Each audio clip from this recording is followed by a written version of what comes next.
আরে বিন্দু মাসি যে কি খবর? আপনি তো আর এখন বিন্দু মাসির হাতের পান খেতে আসেন না, তাই বাড়ি বয়ে আপনাকে পান খাওয়াতে এলাম। সম্পর্কটা এখানেই শেষ করে দিলেন সামন্ত মশাই? এ তুমি কি বলছো মাসি? তোমার সঙ্গে আমার সম্পর্ক কি আজকের? আমি আগে যেমন তোমায় ভালোবাসতাম এখনো তেমনি ভালোবাসি।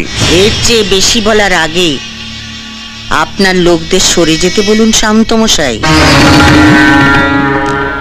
দেখলে তোমার সঙ্গে আমার সম্পর্কটা এখনো কেমন মধুর।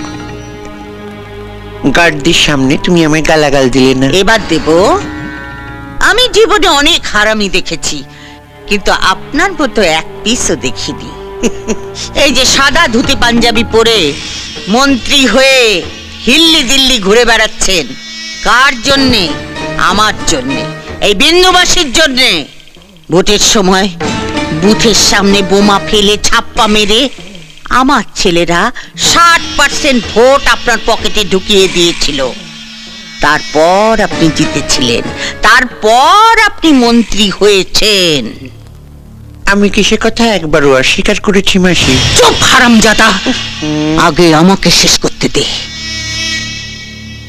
আমাকে কথা দিয়েও টিকিটটা বাবলু কোলেকে পাইয়ে দিলি। বাবলু আর বড় কাছে মই লাগিয়েছিল। পার্টির প্রেসিডেন্ট নিজে ওর নাম প্রস্তাব করেছে। তবে আমিও বলে দিয়েছি, কর্পোরেশনের মেয়র কিন্তু মাসিকেই করতে হবে। গোটা শহরটা হবে তোমার। মেয়রের চেয়ারে বসে লুটে পুটে খাবে। তোর মেয়রের চেয়ারে আমি ইয়ে করি। বিন্দু মাসি কারু ভিক্ষে নেয় না। আপনার পার্টি আমাকে টিকিট দিক বা না দিক, ভোটে আমি দাঁড়াচ্ছি ওই বাবলু কোলের বিপক্ষে। ভোটের এখনো অনেক দেরি আছে, তার আগেই আপনি জানতে পেরে যাবেন কে জিতেছে, ওই বাবলু কোলে না এই বিন্দু মাসি। তারপর দেখ কেমন লাগে। এই চলে আয় সবাই।